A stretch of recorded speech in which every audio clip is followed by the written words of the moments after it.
Do you understand now? I'm starting to see why you're so interested in Shay Cormac.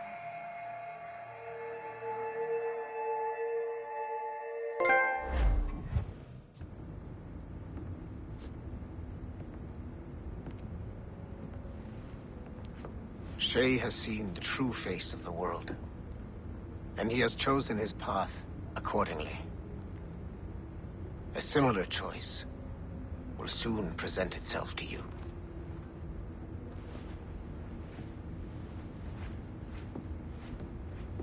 I did not think you'd get this far, but you seem to be on the right track. We still can't access the servers in the basement, but there's another one located at the top of the building near Melanie's office. That's your next stop.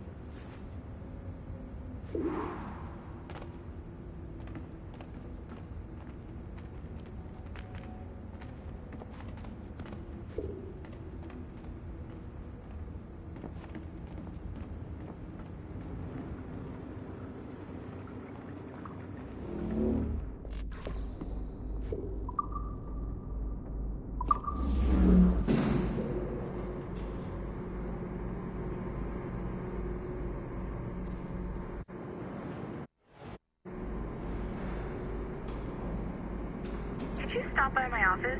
We need to have a talk.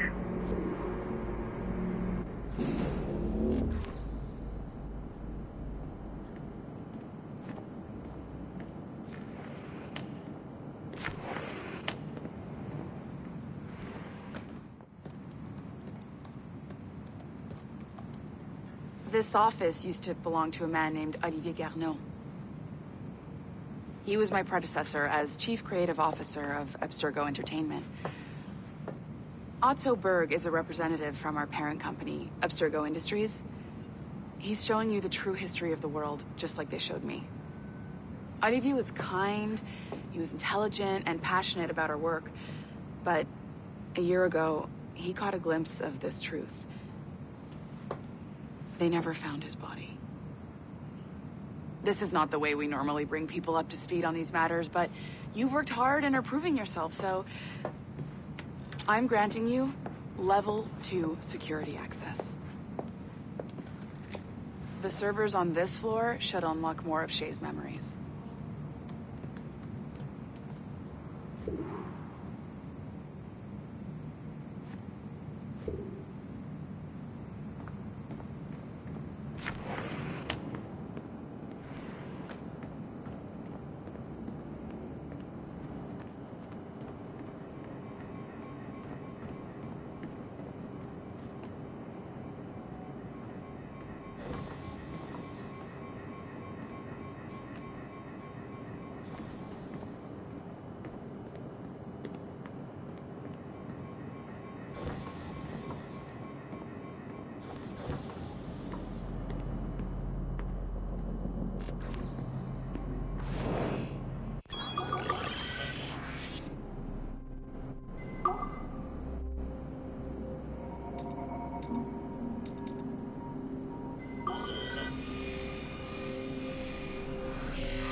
François Macandal saved Baptiste from slavery and inducted him into his so-called brotherhood.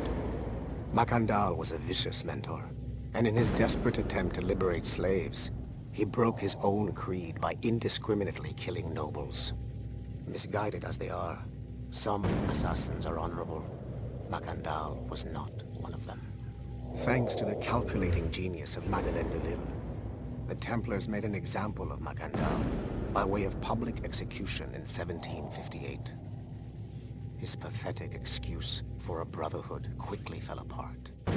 When his comrade and childhood friend Agathe fled to Louisiana, Baptiste saw the futility of his former life in Macandal's brotherhood. Madeleine saw Baptiste's potential and instructed her Templars in New Orleans to strike a deal with him. If he could draw Agathe out of hiding and eliminate him, he would be granted a place in the Templar Order. Although Baptiste was killed by the assassin Aveline de Grandpré, his path clearly demonstrates the inherent superiority of Templar ideals over assassin terrorism.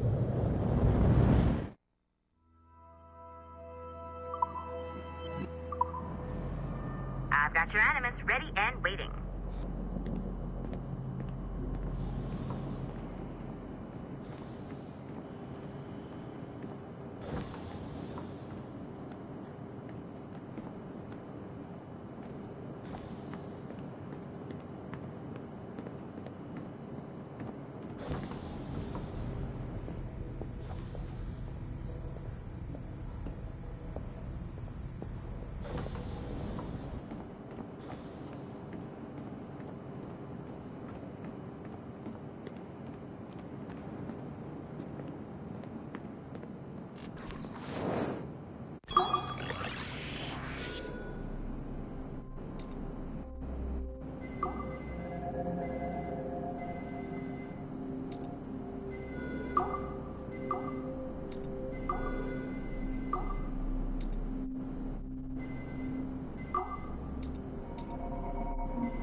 The first civilization entity known as Juno re-emerged from the Grand Temple in New York in December 2012. Although no longer a corporeal being, she exists as a kind of digital consciousness somewhere in the Abstergo cloud. To accomplish her goals in the real world, Juno uses two types of people. The first is another precursor consciousness that emerges in a human being at random. This person is commonly known as a sage. Juno also holds sway over a group of disciples called the Instruments of the First Will, who believe it is humanity's natural role to serve the first civilization. Abstergo is currently using the First Will as a cheap and hands-off way of acquiring pieces of Eden and other relics. However, I suspect that the reverse is also true, that they are using our resources to locate objects that will help them further their own goals. I do not trust them, but for now, all I can do is have DaCosta monitor their activities. Juno's motives are unclear. Although she has made one attempt to possess a corporeal body, she appears to be more powerful as a digital entity. Agent DaCosta fears that should humanity ever achieve singularity, a fusion of humanity and machines, Juno would become unstoppable. Ironically, it is Abstergo itself which is driving civilization in that direction.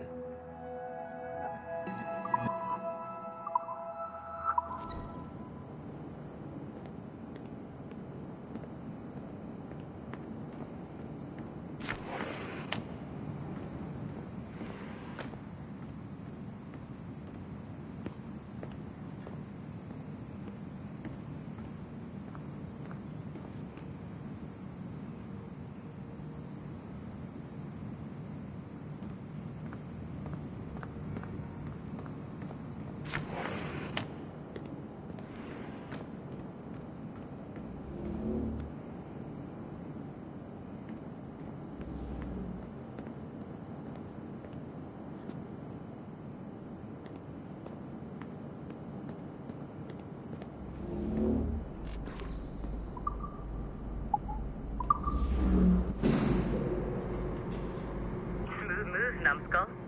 I've got the next set of Shay's memories loaded up and ready to go. We are nearly there. Know that you are aiding a worthy cause, even if you do not yet know what it is.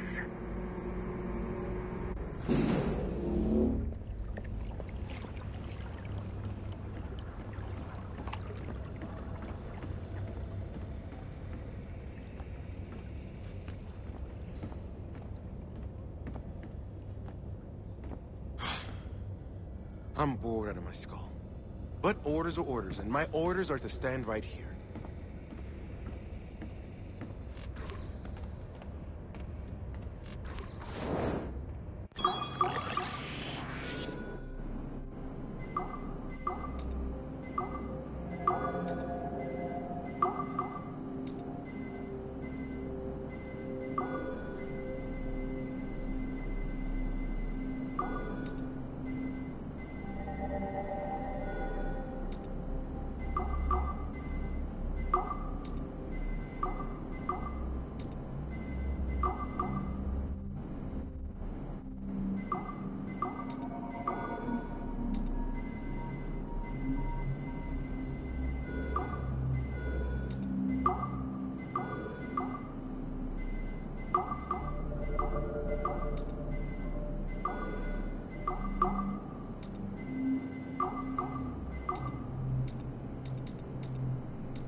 Like HAYTHAM KENWAY, Daniel Cross came from an assassin bloodline, as the Orlov family had at least 2 generations who served the Brotherhood.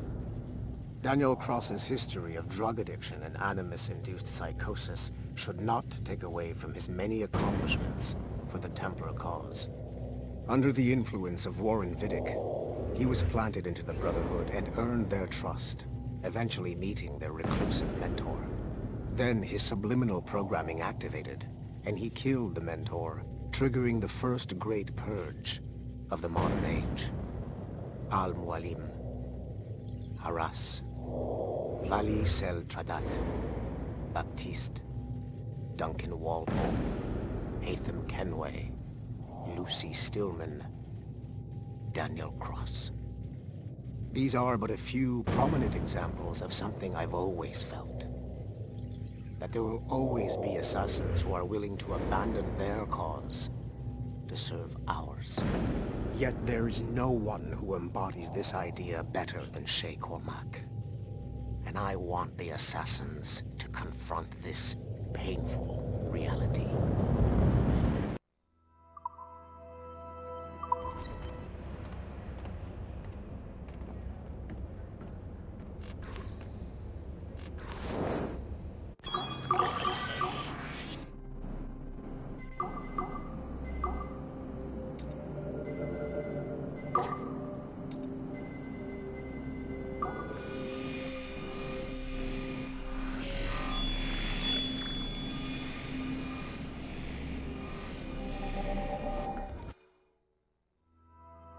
Do you care to explain what happened in Paris?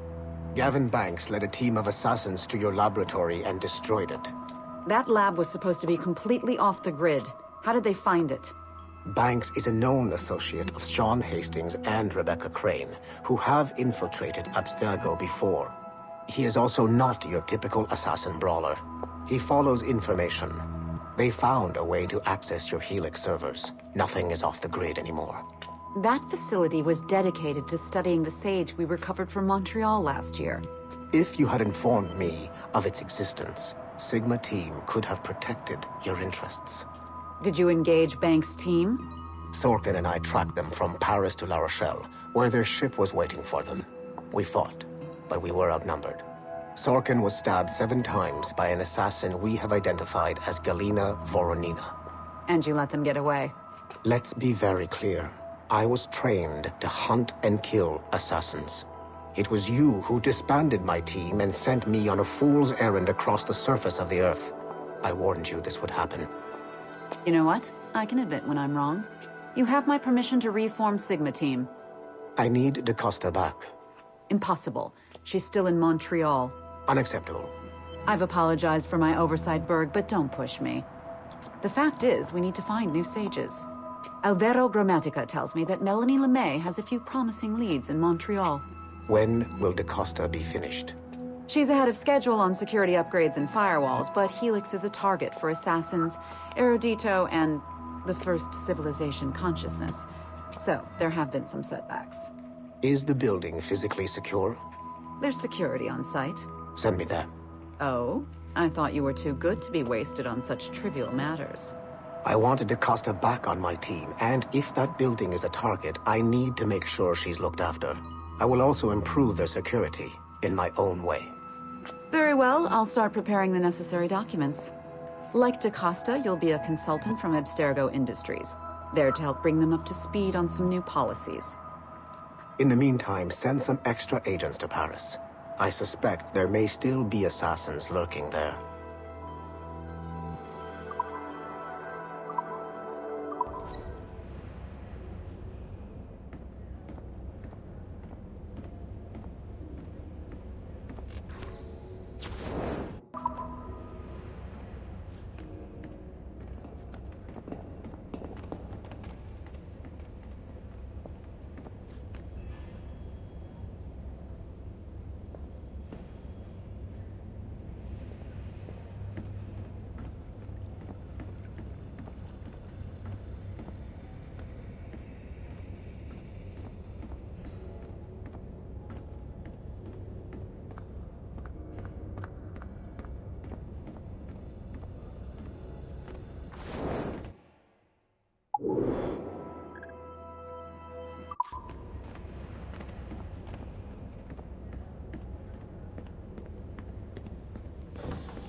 HAYTHAM KENWAY remains a controversial figure for me.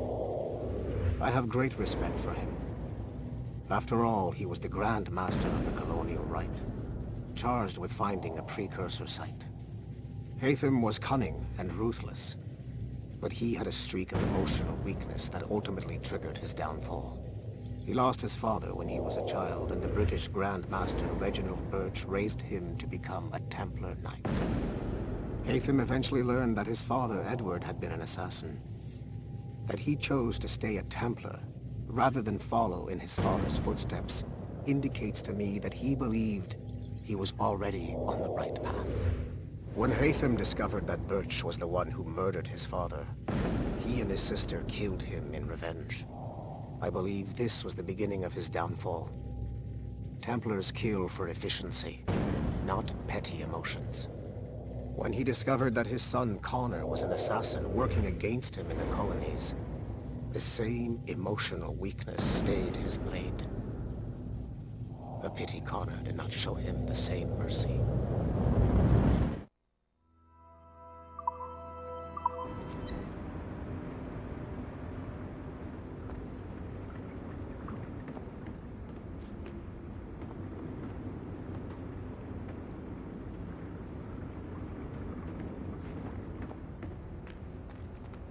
Whoa.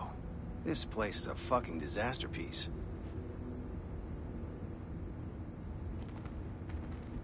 I can't stop crafting oculi. It's like a disease. Helix is still up and running, but it looks like there could still be some interruptions in the service. I can't stop crafting oculi. It's like a disease.